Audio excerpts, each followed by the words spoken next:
સ્વાગત છે તમારું એમજે ટીચિંગમાં। હું છું જય મહેતા। આજના વિડીયોમાં તમારું પર્યાવરણનું પરિશાસ્ત્ર આખું કમ્પ્લીટ થઈ જશે। જેટલા પણ ટોપિક બાકી છે દરેક ટોપિક હું આજના વિડીયોમાં સમજાવી દઈશ।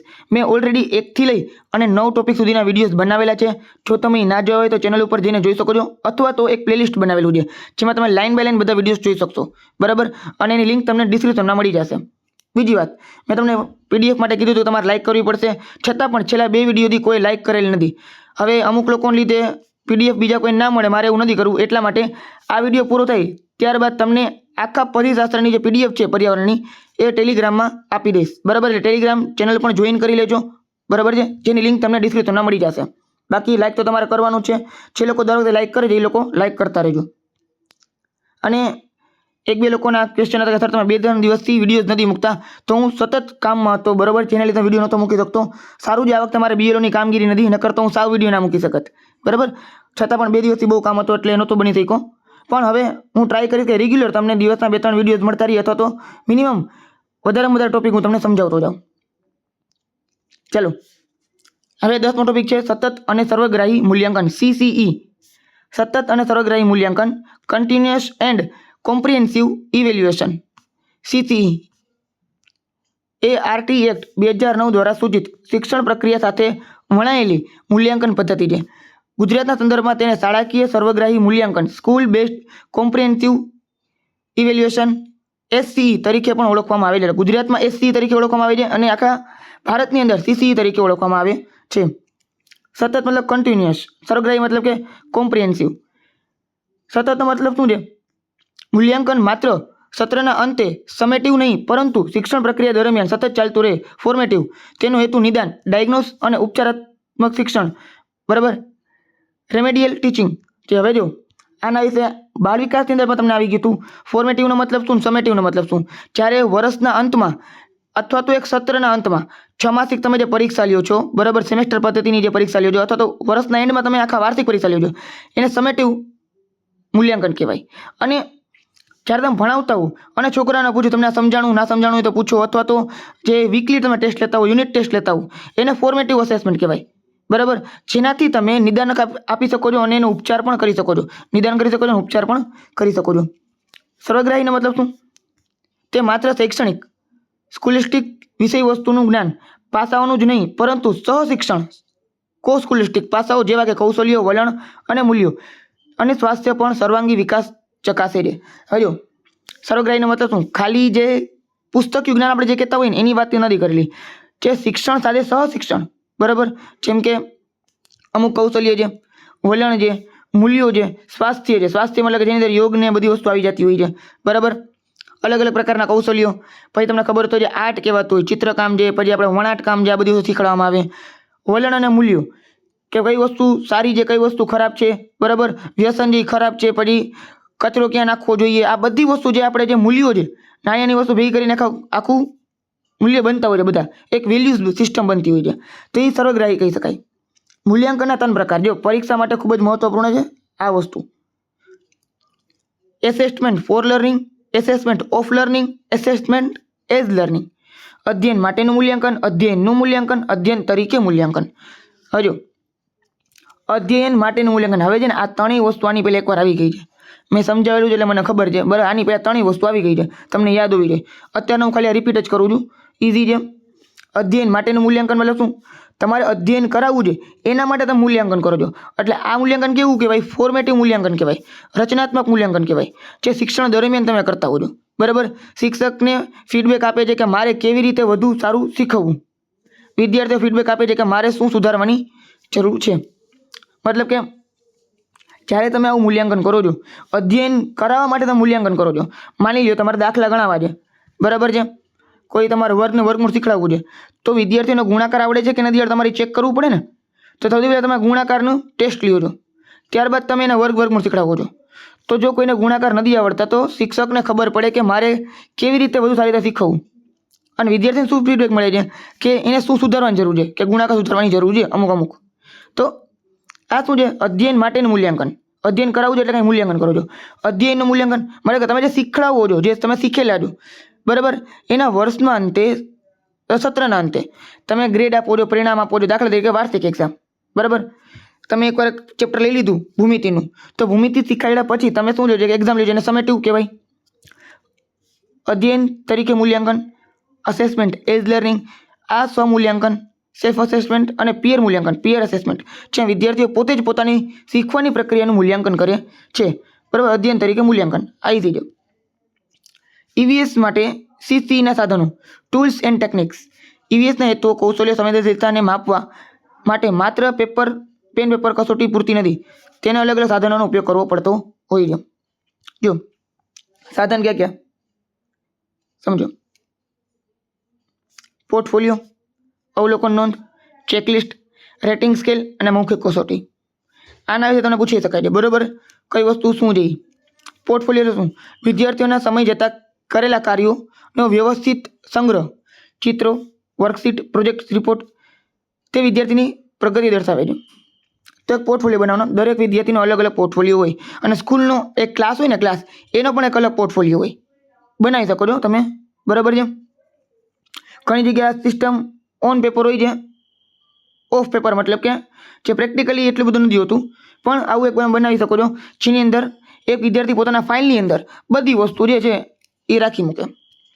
અવલોકન નોંધ, બરાબર, વિદ્યાર્થી ચોક્કસ વર્તન કે ઘટનાની ટૂંકી વસ્તુલક્ષી નોંધ. આ નોંધ ચુકાદા, જજમેન્ટલ ન હોવી જોઈએ. રાજુ આળસુ છે, આ ખોટું છે. રાજુએ આજે જૂથ પ્રવૃત્તિમાં ભાગ લીધો ન હતો, આ સાચું છે. બરાબર, એક અવલોકન નોંધ એ તમારે કરવાની આવે, જેની અંદર અમુક જજમેન્ટલ ના હોવું જોઈએ, પણ તમે શું આપી શકો, શું કરી શકે છે એ તમારે લખવાનું. કોઈ નેગેટિવ વાક્ય નહીં લખવાનું, રાજુ આળસુ એવું નહીં લખવાનું. પણ એને ભાગ નહોતો લીધો. હવે ભાગ ન લીધો હોય એનો મતલબ એવો નથી કે આળસુ છે, કોઈક માંદો પણ હોઈ શકે. બરાબર, તો એટલે ના આવી હોય. તો આ બધી વસ્તુ એવી રીતના તમારે જોવાની છે. હંમેશા યાદ રાખજો, તમે પેડાગોજી, બાળ વિકાસ કે કોઈ પણ બીજી બધી વસ્તુ હોય, એમસીક્યુની અંદર નેગેટિવ પોઈન્ટ વાળો જે એમસીક્યુ હોય ને તમારે કાઢી જ નાખવાનો, ઓપ્શન કાઢી નાખવાનો. પોઝિટિવ અથવા તો જેમાં નેગેટિવિટી ઓછી હોય એ તમારે ધ્યાનમાં લેવાનો રહેશે. ચેકલિસ્ટ, ચેકલિસ્ટ કૌશલ્ય કે વર્તનની હાજરી ગેરહાજરી, હાના ચકાસવાની. રેટિંગ સ્કેલ, કૌશલ્ય કે વલણનું સ્તર માપવા 1 થી 5ના સ્કેલ ઉપર. ઘણીવાર હોય ને આપણે સ્કેલ કરતા હોય, કોઈ મૂવી હોય તેનું સ્કેલ આપેલું હોય 10ની અંદર કે ભાઈ એની મૂવીની રેટિંગ છે 8.5ની છે 10માંથી. એ રીતે તમે પ્લે સ્ટોરની અંદર તમને ખબર હોય તો કોઈ એપ્લિકેશન છે એનું સ્ટાર આપેલા હોય કે એની રેટિંગ 3.4ની, 4.3ની, એવી રીતના રેટિંગ આપેલી હોય, તે રેટિંગ છે. મૌખિક કસોટી, ઓરલ ટેસ્ટ, પ્રશ્નોત્તરી, ચર્ચા અને વર્ણન, આ બધી વસ્તુ મૌખિક ટેસ્ટમાં આવશે. ચાલો હવે આપણે એમસીક્યુ પર ધ્યાન આપીએ. બરાબર, પીવાયક્યુ અને સીટેટ આધારિત છે. સીસી મુજબ ઈવીએસમાં સ્વમૂલ્યાંકન, સેલ્ફ અસેસમેન્ટ શાની સાથે સંબંધિત છે? હજુ આની પહેલાં આપણે ઉપર આવી ગયું. અધ્યયન તરીકેનું મૂલ્યાંકન, અધ્યયન માટેનું, અધ્યયનનું કે અધ્યયનમાં. તો અધ્યયનમાં આવું આપણે સમજ્યા નહોતા. બરાબર, શું આવતું? અધ્યયન તરીકેનું મૂલ્યાંકન, જે તમે લાસ્ટમાં જોયું હતું. બરાબર, આ રહ્યું સ્વમૂલ્યાંકન, અધ્યયન તરીકે મૂલ્યાંકન. અસેસમેન્ટ એઝ લર્નિંગ, આપણે ઓફ સમજ્યા, ફોર સમજ્યા અને એઝ સમજ્યા. બરાબર, ઓફ, ફોર ને એઝ યાદ રાખવાનું. માટેનું, નું અને તરીકેનું. તો તરીકે કેમ આવશે? સેલ્ફ અસેસમેન્ટમાં. જો આમ તો હું તમને શીખડાવું છું, કોક વાર એવું બને કે આ ગોખી લઈએ આપણે, પણ ગોખવાની જરૂર નથી. તમે એક બે વર્ષ ધ્યાનથી વાંચશો ને તો ઓટોમેટિક તમને યાદ રહી જશે કે આ શું કહેવા માંગે છે. બરાબર છે, પણ તમને જવાબ ડાયરેક્ટ આવી જશે. ચલો, ઈવીએસ શિક્ષક પ્રવૃત્તિ દરમિયાન અવલોકન કરે છે કે મીના જૂથના અન્ય સભ્યોને મદદ કરે છે અને ધ્યાનથી સાંભળે છે. શિક્ષક આની નોંધ પોતાની ડાયરીમાં કરે છે. આ કયા સીસી સાધનનું ઉદાહરણ છે? પોતાની ડાયરીમાં કરે છે તો એ શું કહેવાય? પોર્ટફોલિયો, રેટિંગ સ્કેલ, અવલોકન નોંધ કે સત્રાંત પરીક્ષા? સત્રાંત પરીક્ષા તો ના આવે. બરાબર, રેટિંગ તો આપણે કોઈ આપતા નથી, તો પોર્ટફોલિયો અને અવલોકન નોંધ આવે. તો તમને ખબર એમાં લખેલું જ છે કે અવલોકન કરે છે, તો કેમ આવશે? અવલોકન નોંધની અંદર આવશે. તો ઓપ્શન નંબર સી એકદમ સાચો જવાબ છે. ઈવીએસમાં પોર્ટફોલિયો બનાવવાનો મુખ્ય ઉદ્દેશ શું છે? કે વિદ્યાર્થીઓની જે બધી વસ્તુ છે એક સાથે પડી રહી એટલા માટે હોય. બરાબર છે, વિદ્યાર્થીઓને આખા વર્ષ દરમિયાન વ્યસ્ત રાખવા, માતા પિતાને બતાવે કે શાળામાં ઘણું કામ થાય છે, સમય જતાં વિદ્યાર્થીની પ્રગતિ, વિકાસ અને કાર્યના પુરાવો એકત્રિત કરો. તો ઓપ્શન નંબર સી એકદમ સાચો છે. રચનાત્મક મૂલ્યાંકન, ફોર્મેટિવ અસેસમેન્ટનો મુખ્ય હેતુ શું છે? વિદ્યાર્થીને ગ્રેડ કે રેન્ક આપવો તો એ ના આવે. બરાબર ને, યાદ રાખજો, ફોર્મેટિવમાં તમારે ગ્રેડ કે રેન્ક નથી આપવાનો, એ સમેટિવમાં આપવાનો છે. શિક્ષણ પ્રક્રિયા દરમિયાન જ વિદ્યાર્થીઓની મુશ્કેલીઓનું નિદાન કરવું અને સુધારાત્મક પગલાં ભરો. તો ઓપ્શન નંબર બી એકદમ સાચો છે. રચનાત્મક મૂલ્યાંકન ઓપ્શન નંબર બીમાં આવશે. સર્વગ્રાહી કોમ્પ્રિહેન્સિવ મૂલ્યાંકનનો અર્થ એ છે કે શૈક્ષણિક અને સશૈક્ષણિક પાસાઓને આવરી લે. નીચેનામાંથી કયું સશૈક્ષણિક કો સ્કૂલિસ્ટિક પાસું છે? તો જૂથ કાર્ય દરમિયાન સહકારનું વલણ. બરાબર, તો એ શું છે? કો સ્કૂલિસ્ટિક કહેવાય. જો દાખલા ગણવા, વ્યાખ્યા યાદ રાખવી, ઇતિહાસની તારીખો યાદ રાખવી, આ બધી વસ્તુ પાઠ્યપુસ્તક પુસ્તકીય જ્ઞાન કહેવાય. જે પુસ્તકીય જ્ઞાનની બહારની વસ્તુ હોય ને એને સહશૈક્ષણિક કહેવાય. બરાબર, શૈક્ષણિક મતલબ કે શું? કે જે ચોપડામાં આપેલું હોય. ચોપડામાં ન આપેલું હોય એને શું કહેવાય? સહશૈક્ષણિક. બરાબર છે. ઈવીએસના મૂલ્યાંકન માટે પેન પેપરની કસોટી લેખિત પરીક્ષા શા માટે પૂરતી નથી? બરાબર, કારણ કે ઘણા હેતુ કૌશલ્યો અવલોકન અને વલણ સાથે સંબંધિત છે જે લેખિત કસોટી દ્વારા માપી શકાતા નથી. તો ઓપ્શન નંબર એકદમ સાચો છે. બરાબર, અમુક વસ્તુ છે એ આપણે લેખિત રીતે માપી નથી શકાતા, જેમ કે અમુક વલણ છે, પછી અવલોકન છે, આ બધી વસ્તુ કૌશલ્યની વાત કરી છે એમાં. ઈવીએસ વર્ગમાં અધ્યયન માટે મૂલ્યાંકન અસેસમેન્ટ ફોર લર્નિંગ નું કયું ઉદાહરણ છે? વાર્ષિક પરીક્ષા, શિક્ષક પાઠ ભણાવતી વખતે વિદ્યાર્થીઓને સમજ ચકાસવા પ્રશ્ન પૂછે. તો ઓપ્શન નંબર બી એકદમ સાચો છે. જે આપણે ફોર્મેટિવ અસેસમેન્ટ કરી છે, બરાબર, એ અધ્યયન માટેનું મૂલ્યાંકન છે. મતલબ કે અધ્યયન કરાવવા માટે તમે કંઈક સૌથી પહેલાં મૂલ્યાંકન કરો છો એને ફોર્મેટિવ અસેસમેન્ટ કહેવાય. ચેકલિસ્ટનો ઉપયોગ ક્યારે થાય છે?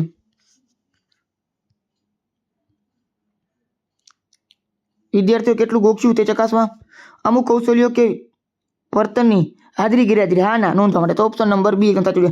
ચેકલિસ્ટમાં તમને ખબર જ હોય, તમે ક્યાંક એકવાર વર્ડની અંદર કે ગૂગલની અંદર તમે ઓલી સીટ બનાવેલી હોય, બરાબર, ડોક્સ જે હોય છે આપણું, બરાબર, ડોક્સ મતલબ કે માઇક્રોસોફ્ટ વર્ડ જેમાં ડોક્સમાં ફાઇલમાં તમે એડ કરતા હોય બધું, એમાં ચેકલિસ્ટનો ઓપ્શન આવતો હોય. ચેકલિસ્ટમાં બોક્સ આપેલા હોય, એમાં ટિક કરવાનું હોય, રાઈટ ને રોંગ ને બધી વસ્તુ. તો ટિક કરો છો ચેકલિસ્ટ, તો એમાં કાં તો હા કે ના હોય, બરાબર, કે ભાઈ વિદ્યાર્થીએ આ વસ્તુ આવડે છે કે નથી આવડતી. તો ચેકલિસ્ટમાં કાં તો તમે ટીક કરો, કાં તો ટીક ના કરો. ના કરો મતલબ કે નથી આવડતી, ટીક કરો મતલબ કે આવડે છે. તો એના જેવું છે. શિક્ષકે અવલોકન નોંધમાં શું નોંધવું ન જોઈએ?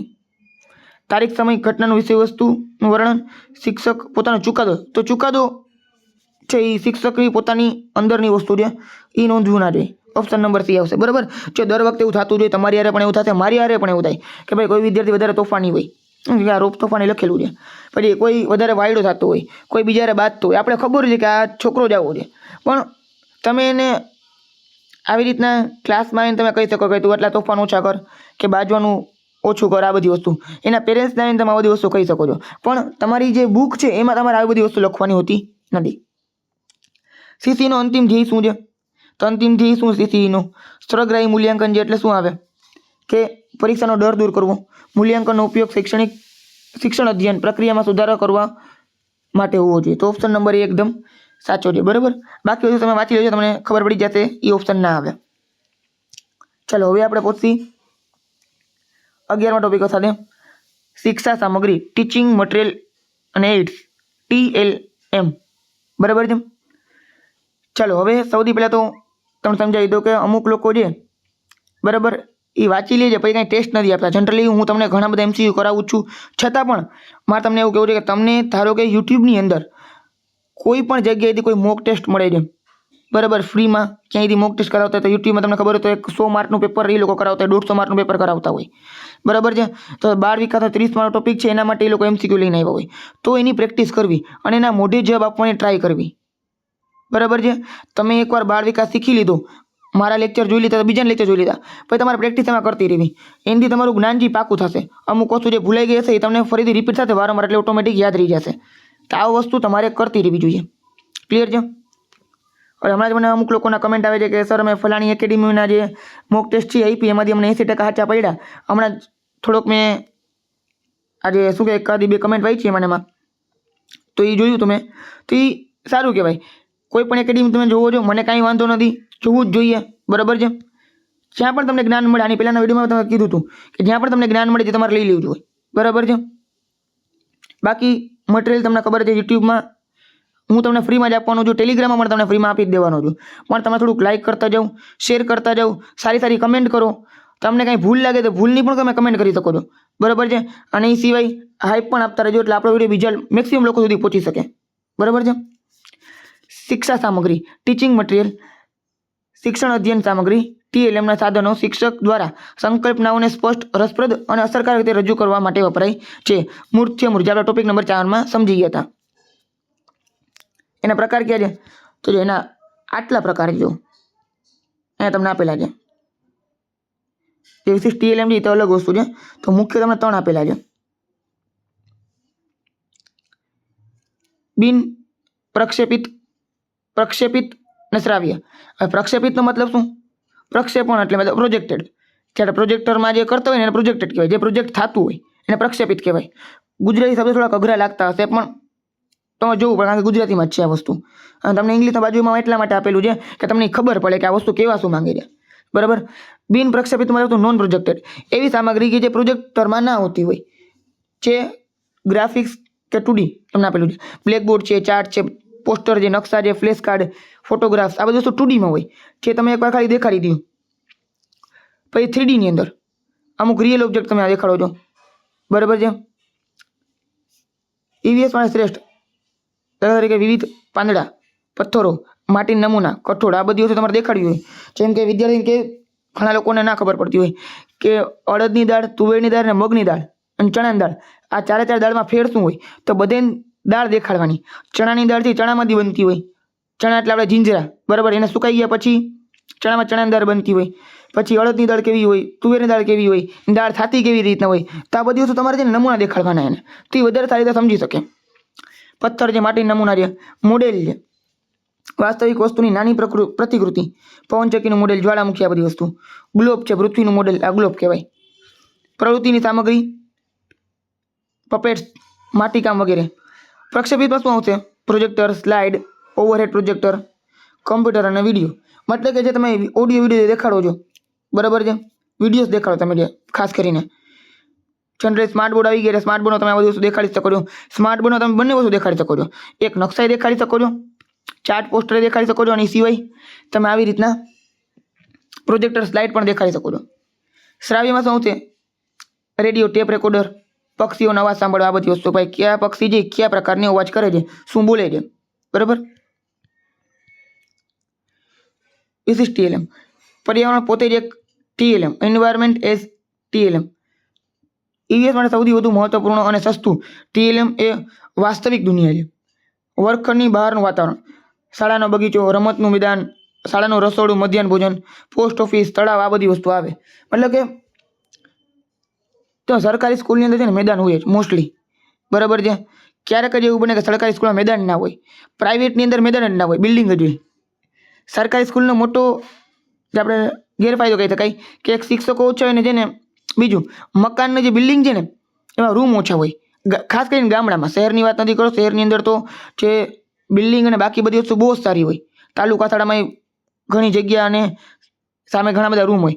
ગામડાની અંદર કોકવાર એક જ ક્લાસની અંદર બધા બેસાડેલા હોય, અથવા તો 2-3 ક્લાસ હોય, એવું બની શકતું હોય. પણ મેદાન બહુ મોટું હોય.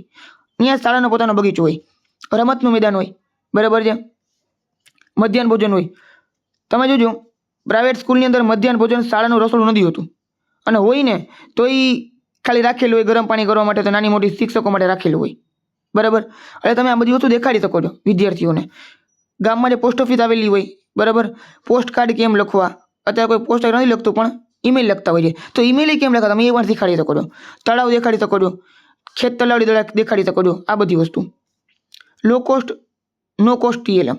સ્થાનિક રીતે ઉપલબ્ધ સસ્તી અને નકામી વસ્તુઓમાંથી બનાવેલ સામગ્રી, અભિગમ, સંસાધનોની મર્યાદા નો ઉકેલ આપે છે. અહીં સર્જનાત્મક પ્રોત્સાહન આપે છે.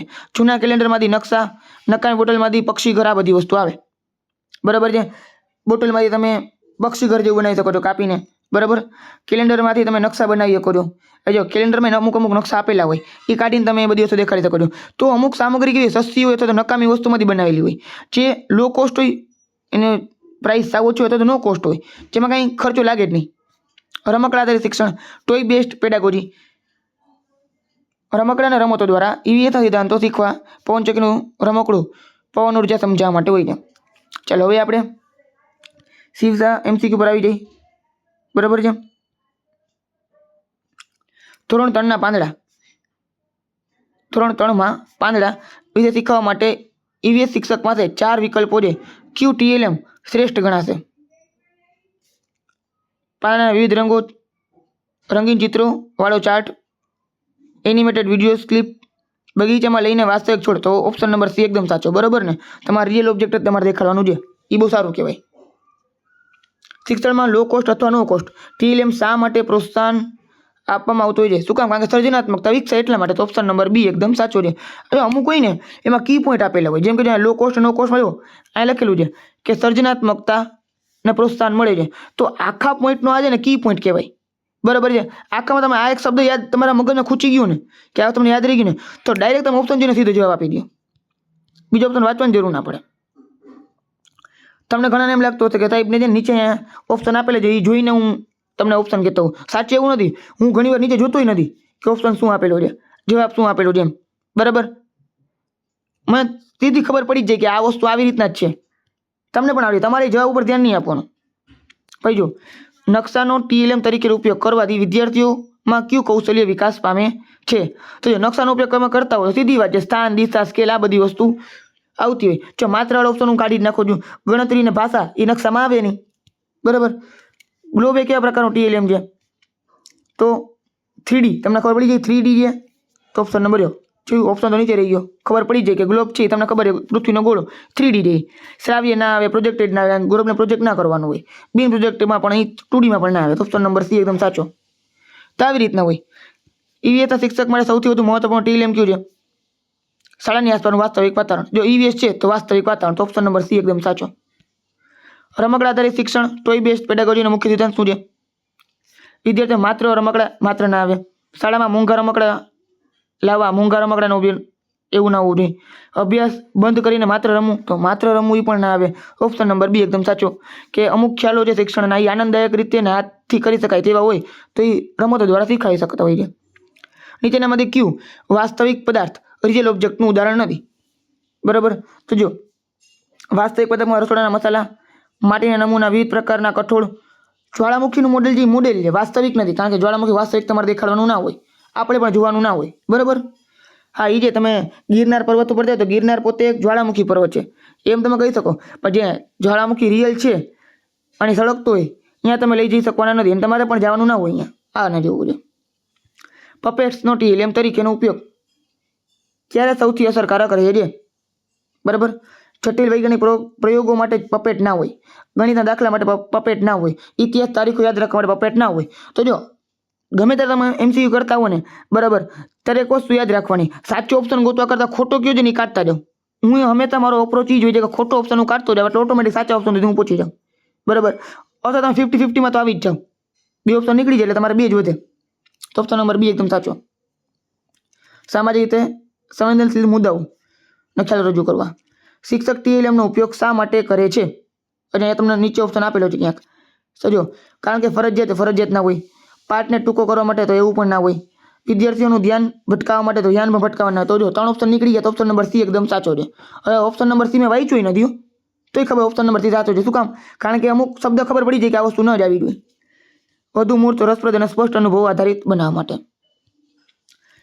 ચાર્ટ એક સારું TLM છે, પરંતુ તેની મર્યાદા શું છે? જો ચાર્ટની મર્યાદા શું છે તો એ ચાર્ટ મોંઘો હોય, ચાર્ટ મોંઘો ના હોય, યાદ રાખજો.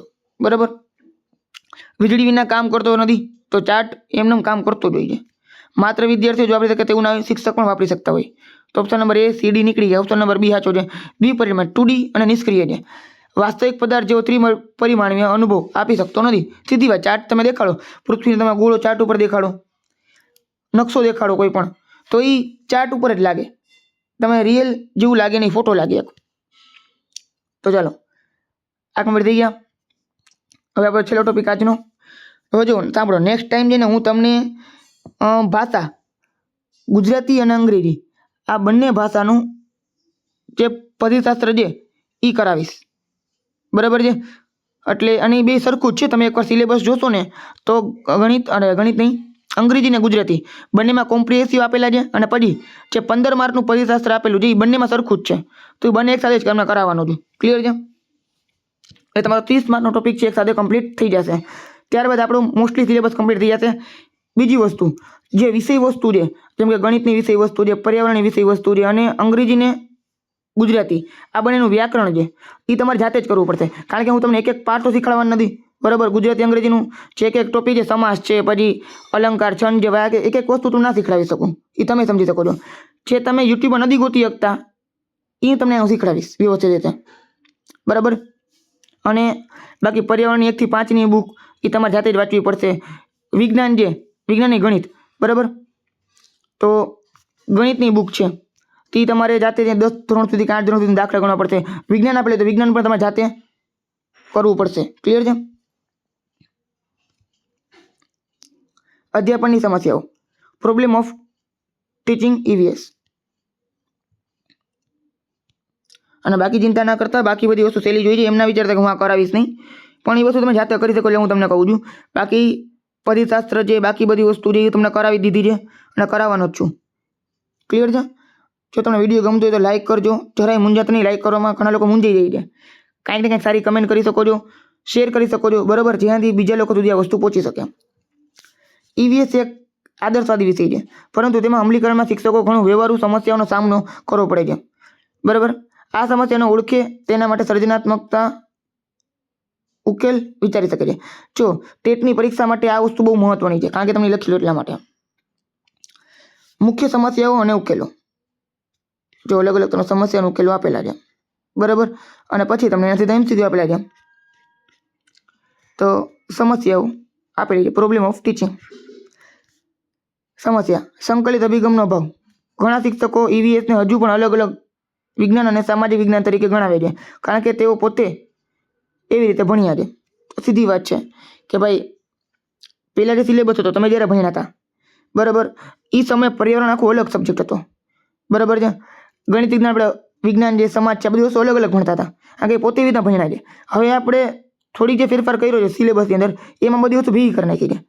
તો આ એક સમસ્યા થઈ ગઈ. ઉકેલ શું છે? શિક્ષકો માટે અસરકારક તાલીમ, ટીચર ટ્રેનિંગ, બરાબર, અને પાઠ આયોજનમાં સંકલિત અભિગમ પર ભાર મૂકવો જોઈએ. સમસ્યા બીજી શું છે? પાઠ્યપુસ્તક પર વધુ પડતો અવલંબન. શિક્ષકો અને વાલીઓ પ્રવૃત્તિઓ કે પ્રયોગોને બદલે પાઠ્યપુસ્તકના પ્રશ્નો જવાબ ગોખાવા પર વધારે ધ્યાન કેન્દ્રિત કરે છે. તો જો જે આપણે ટોપિક નંબર 11 શીખ્યા ને હમણાં, CC નો સાચો અમલ, તેમાં પ્રવૃત્તિઓ અને પ્રોજેક્ટ અને કૌશલ્યનું મૂલ્યાંકન ફરજિયાત બને છે. જ્ઞાન રચનાવાદ જે આપણે ટોપિક નંબર 4માં શીખ્યા હતા, એના પર આપણે વધારે ભાર મૂકવાનો છે કે જ્ઞાન રચનાવાદનો મતલબ શું? કે બાળક પોતે પોતાની જાતે જ્ઞાનનું સર્જન કરી શકે છે, બરાબર છે. જે ચોપડીમાં આપેલું છે એ પોતે જાતે સમજી શકશે, પણ તમે ખાલી એકવાર એને બહાર લઈ જાઓ, બરાબર છે. તમને પર્યાવરણની બુકમાં, સમાજ વિજ્ઞાનની બુકમાં કે વિજ્ઞાનની બુકમાં અલગ અલગ પ્રયોગો આપેલા છે. એ પ્રયોગો તમે જાતે એને કરવા દો તો કરાવવું એની પાસેથી. કોઈક વાર અમુક આપણે શિક્ષકોને કરવો પડતું હોય અને વિદ્યાર્થી જોતા હોય, અમુક એને જાતે કરવા દેવાનું હોય, બરાબર છે. તો એ પ્રશ્નના જવાબ ગોખવા નથી, એને જાતે કરવા દેવાનું, ઓટોમેટિક એને બધી વસ્તુ આવડી જશે. સંસાધનોનો અભાવ, લેક ઓફ રિસોર્સિસ. ખાસ કરીને ગ્રામીણ શાળાઓમાં પ્રયોગો કે પ્રવૃત્તિઓ માટે સાધનો, લેબ કે સ્માર્ટ ક્લાસરૂમનો અભાવ હોય છે. તો આવું તમને જોવા મળશે જ, બરાબર. જ્યારે તમે ગામડાની કોઈ શાળામાં જાઓ છો, જે મેં તમને કીધું એ પ્રમાણે અમુક જે પ્રાઇવેટ સ્કૂલ હોય છે, પ્રાઇવેટ સ્કૂલમાં બધી વસ્તુ હોય છે, કારણ કે એમાં એના માટે એ લોકો ખર્ચો કરતા હોય. જ્યાં પાછો ગ્રાઉન્ડ હોય એનો ઘણો મોટો અભાવ છે. મોટા ભાગની સ્કૂલમાં આવું મેં જોયેલું છે પ્રાઇવેટની અંદર. એ લોકો પાસે ખાલી બિલ્ડિંગ જ હોય, બરાબર. અને ગામડામાં છે ને અત્યારે સરકાર ઘણો બધો પ્રયત્ન કરે જ છે કે દરેક સ્કૂલની અંદર બધી વસ્તુ, અત્યારના ગામડાની મોટા ભાગની સ્કૂલમાં સ્માર્ટ બોર્ડ આવી ગયા છે, મોટા ભાગની સ્કૂલમાં, મેં જોયેલા છે એટલે તમને કહું છું, બરાબર.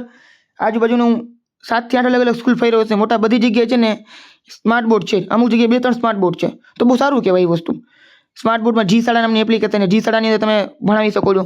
પછી બીજી અલગ અલગ પ્લે સ્ટોરની એપ્લિકેશન આવે જ છે વિદ્યાર્થીઓને ભણાવવા માટે, તો આપણે TLM તરીકે ઉપયોગ કરી શકીએ છીએ, બરાબર. પણ ઘણી જગ્યાએ ગ્રામીણ શાળાઓમાં અલગ અલગ જે પ્રયોગોના સાધન છે, લેબ છે, આ બધી વસ્તુ હોતી નથી, બરાબર.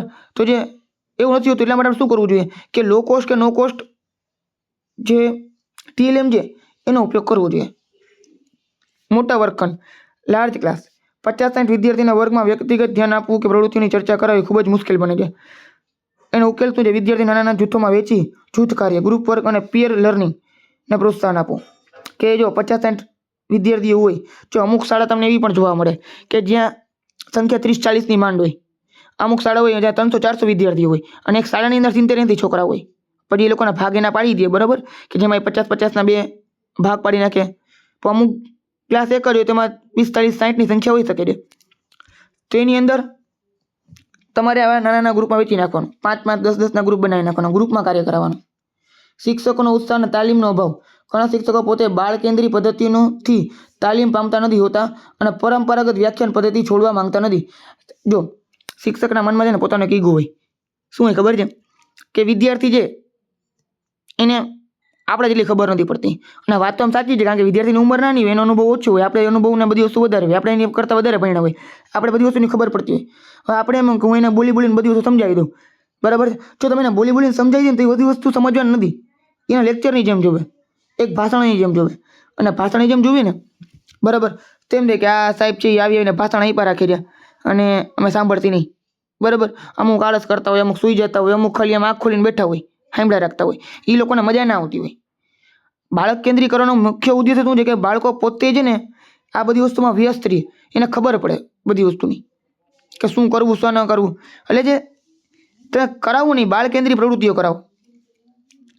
વિદ્યાર્થીઓનો વ્યક્તિગત તફાવતો, ઇન્ડિવિજ્યુઅલ ડિફરન્સીસ. દરેક બાળકની શીખવાની રુચિ, ગતિ અને સામાજિક આર્થિક પૃષ્ઠભૂમિ અલગ અલગ હોય છે. આ છે ને સૌથી, આ બધા સમસ્યામાંથી જો હું મારા માટે કહું ને તો સૌથી મોટી સમસ્યા આ નડે. શું કામ ખબર છે? કારણ કે અમુક બાળકોને એક જ ક્લાસની અંદર 2-3 બાળકો હોય જેને વાંચતા લખતા ના આવડતું હોય, અને 2-3 એવા હોય કે જે ગણિતમાં બાકી બધી કેમ બહુ હોશિયાર હોય. હવે હોશિયાર બાળકને આપણે એમ દે કે એને શું કરવું જોઈએ, સારી રીતે ભણાવવી જોઈએ, બરાબર, કારણ કે એનું અધૂરું નહીં રહી જાય. અને સાવ નબળા બાળક છે એને એમ દે કે એને થોડુંક વાંચતા લખતા આવડી જાય, આપણે એનું શીખડાવી દઈએ તોય વાંધો ના આવે. અને જો બંનેને કરાવવા જાય, નાના બાળકો પર ધ્યાન આપવા જાવ તો હોશિયાર વ્યક્તિને એમ થાય કે એને કંટાળો આવ્યા રાખે એમ, બરાબર. અને બહુ વધારે પડતું વ્યવસ્થિત ભણાવવાનું ચાલુ કરી દઉં તો નાના બાળકને બધું ઉપરથી જાય. નાના બાળક નહીં, એટલે શું કહેવાય, જે નબળું બાળક છે, બરાબર છે.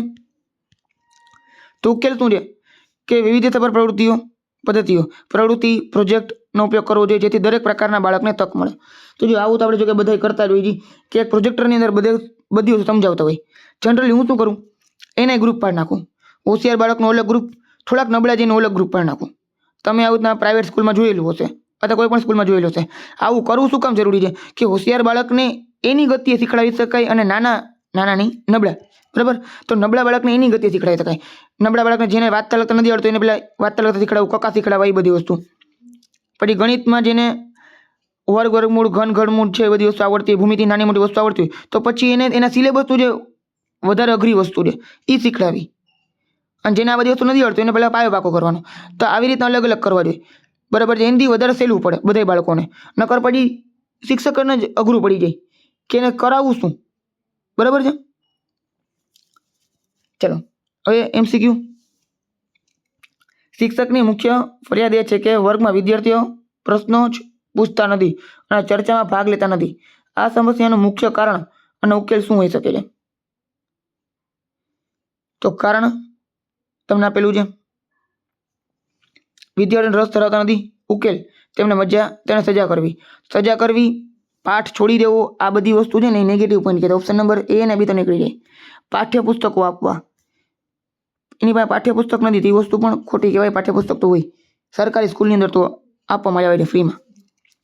તો ભયમુક્ત અને સ્વીકૃતિ વાતાવરણ અપનાવવું અને સહાયક બનવું. તો જો આ છે ને બહુ મહત્વની વસ્તુ છે. ઘણા શિક્ષક છે ને આવીને એવા ખીજાઈ જઈને, બરાબર, કે એનું મોઢું જોઈને બધા વિદ્યાર્થી શાંત થઈ જાય. આ તમે જોયા હશે, અમુક શિક્ષકો બહુ ખીજાતા હોય, રાડું પાડીને ખીજાતા હોય, બહાર કાઢી મૂકી, અંગૂઠા પકડાવે, સજા આપે, આ બધી વસ્તુ કરે. એટલે એનાથી છે ને બાળકો બીતા હોય, એકદમ બીતા હોય. હવે એના ભણવામાં રસ ના હોય, એટલો રસ હોય કે આ શિક્ષક આવીને આપણે કાંઈ કહીએ નહીં, આ ટીચર આવીને આપણે કાંઈ કહીએ નહીં, બરાબર છે. એનો મતલબ કે એની સ્વીકાર થતો નથી બાળકનો, કોઈ પણ બાળકનો, બરાબર. એના કરતાં તમારે એને ફ્રેન્ડની જેમ રહેવાનું, ખીજાવાનું પણ ખરા, બહુ ઓવર થતું હોય તો ખીજાવાનું પણ લેવાનું, પણ બાકી બધી વસ્તુમાં પ્રશ્ન પૂછવામાં કહેવાનું કે ભાઈ કાંઈ વાંધો નહીં, તમારે જે જવાબ સાચો ખોટો ગમે જવાબ આપણે હાલશે, બરાબર.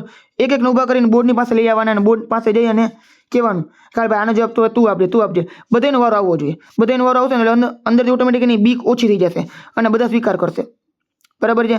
એટલે આપણે શું બનવાનું, એક સહાયક બનવાનું છે. ગ્રામીણ શાળાના EVS શિક્ષક પાસે પ્રદૂષણ વિષય શીખવા માટે કોઈ આધુનિક TLM જેમ કે પ્રોજેક્ટર અને કમ્પ્યુટર નથી. તેનો શ્રેષ્ઠ અભિગમ શું હોવો જોઈએ? પાઠ છોડી દેવો, પ્રદૂષણના પ્રકારની યાદી ગોખાવી દઈએ તો ઓપ્શન નંબર A ને દી તો નીકળી જ જાય. પાઠ્યપુસ્તકમાંથી પાઠ વાંચીને જવાબો લખતા કેવું? તો ઓપ્શન નંબર બી પણ નીકળે, કારણ કે એ સાચા ઓપ્શન ના કહેવાય. બરાબર. એને પ્રદૂષિત જે વિસ્તારો છે એને અવલોકન ગોઠવવું, એની મુલાકાત ગોઠવવી અને એને અવલોકન કરવાનું કેવું. નદી કિનારો છે, પછી કચરાનો ઢગલો, આ બધી વસ્તુ.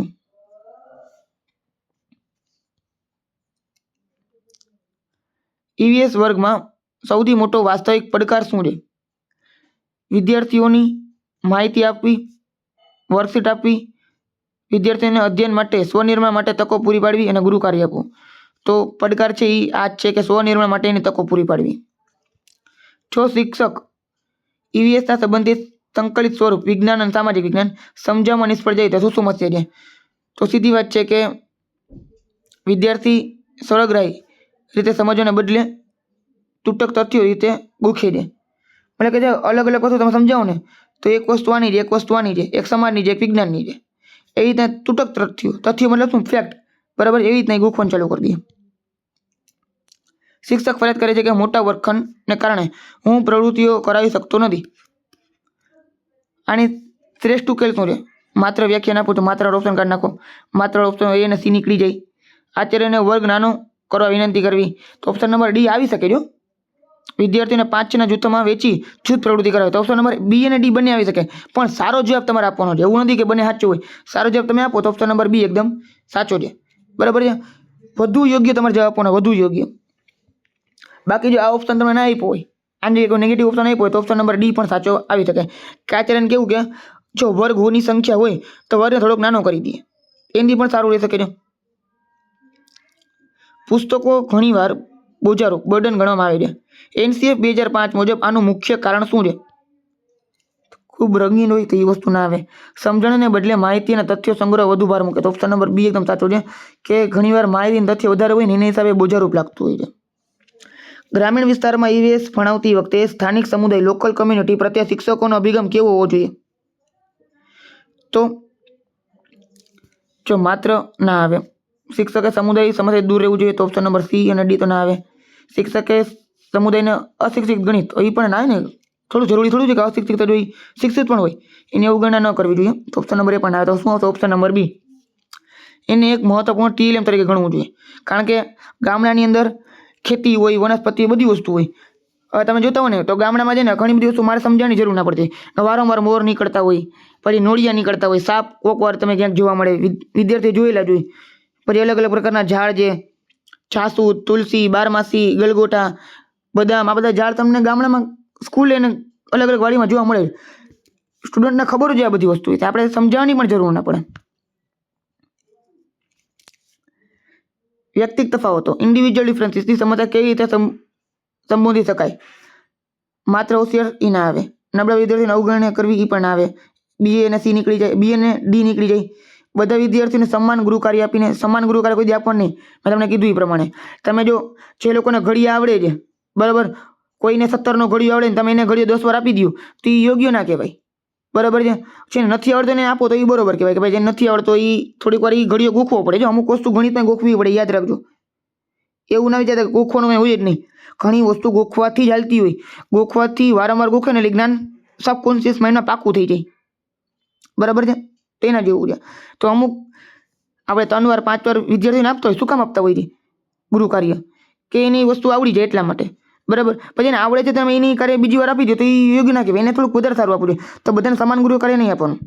વિવિધ પ્રકારની અધ્યયન પદ્ધતિ, પ્રોજેક્ટ, ચિત્રકામ, ચર્ચાનો ઉપયોગ કરી જેથી દરેક વિદ્યાર્થીને પોતાની રૂચિ મુજબ શીખવાડી શકાય. સંવેદનશીલ સામાજિક સમુદાય ગરીબી શીખવા માટે શિક્ષકો શા માટે અચકાય છે? તેને ડર છે કે વિવાદ પેદા થશે, વિષયો અભ્યાસક્રમમાં નથી, વિદ્યાર્થીઓ રસ લેતા નથી, તેમની પાસે મુદ્દા પર ચર્ચા કરવા માટે જરૂરી પદ્ધતિશાસ્ત્રની તાલીમ નથી. તો ઓપ્શન નંબર ડી એકદમ સાચો છે. એની પાસે તાલીમ ના હોય તો એ શીખડાવી ના શકે અથવા અચકાય છે. બાકી વિવાદ પેદા થાય એવું ના હોય. બરોબર. મેં બોલુંગા તો વિવાદ હો જાયગા, એના જેવું નથી. બરાબર. બટ વિષયમાં અભ્યાસક્રમમાં તો હોવાનો જ છે એ વસ્તુ. ગરીબી વિશે તો વિદ્યાર્થી રસ પણ લે જો તમે સારી રીતે શીખડાવો તો. ચલો MCQ છેલ્લે તમને 2 આપ્યા છે. ચલો, ગુજરાતના પ્રજ્ઞા અભિગમનો હેતુ ઈવીએસ શિક્ષણની કઈ સમસ્યાને હલ કરવાનો હતો? તો શિક્ષકો પ્રવૃત્તિ આધારિત શિક્ષણ, એક્ટિવિટી બેઝડ લર્નિંગ કરાવતા ન હતા અને શિક્ષણ બાળ કેન્દ્રી ન હતું, તેના માટે હલ કરવાનો હતો. ઓપ્શન નંબર 1 એકદમ સાચો છે. કમ્પ્યુટર ન હતા, અંગ્રેજી શિક્ષણનો અભાવ હતો, ગણવેશ પહેરતા નહોતા, આ બધી વસ્તુ ના આવે. નીચેનામાંથી ક્યુ ઈવીએસના 6 થીમ્સ માંથી એક નથી? 6 થીમમાંથી એક નથી.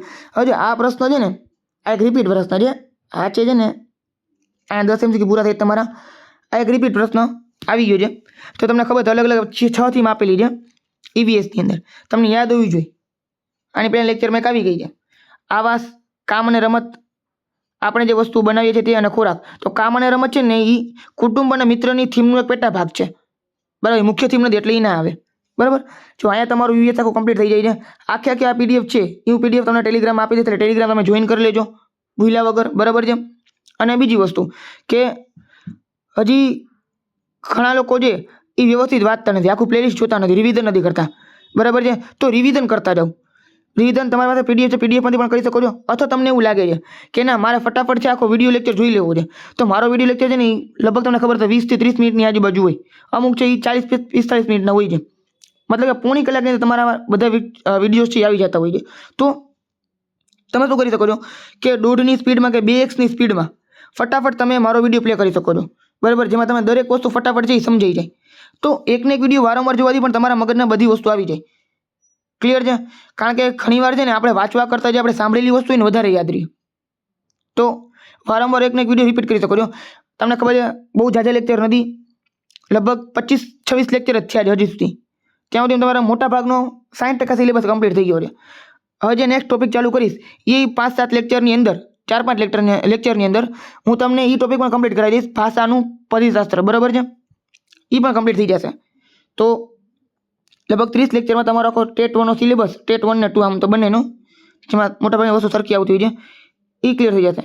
પછી ટેટ 2 માટે જે લોકોને સમાજ વિજ્ઞાન જોઈ છે, બાકી બધી વસ્તુ જોઈ છે, એના માટે હું લઈ આવતો જઈશ. એની તમે કાંઈ ચિંતા ના કરતા, બરાબર છે. તો મળીએ આપણે નેક્સ્ટ વિડીયોમાં.